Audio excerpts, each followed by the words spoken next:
Meantime, the worldwide football community is mourning the loss of a true legend of the game.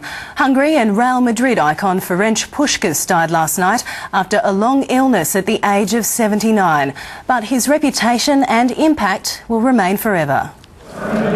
Who can forget Ferenc Puskás welcoming the Socceroos to Budapest in 1997? Hungary's greatest sportsman had just turned 70, with a coaching stint at South Melbourne not far behind.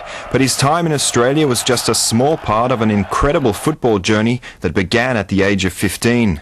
Puskás got his start in the Hungarian league with Honvéd Budapest, or the Army team. The Galloping Major, as he became known, scored 357 goals in 13 seasons at Honvéd, on his way to becoming one of the best strikers of all time.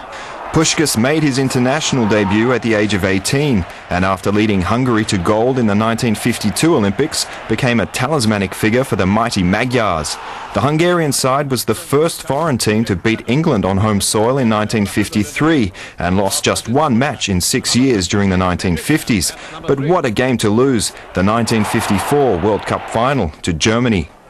And heartbreak wasn't confined to the football field. 2 years later, the Soviet Union crushed the Hungarian uprising and Puskás went into exile. After serving a FIFA ban, he joined Real Madrid in 1958 to form a lethal strike partnership with Argentine legend Alfredo Di Stefano. 6 domestic and 3 European titles were to follow, including the European Cup final in 1960, where Puskás scored 4 goals in Real's 7-3 win over Eintracht Frankfurt. El más viejo es el que tiene el pájaro arriba, es de México.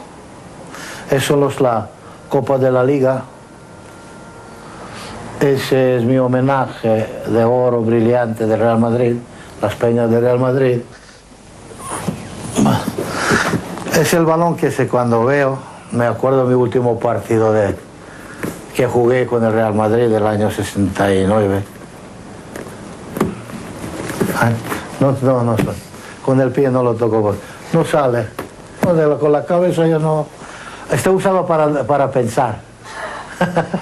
After retiring as a player, Puskás went on to coach in several countries, leading Greek side Panathinaikos to the European Cup final in 1971.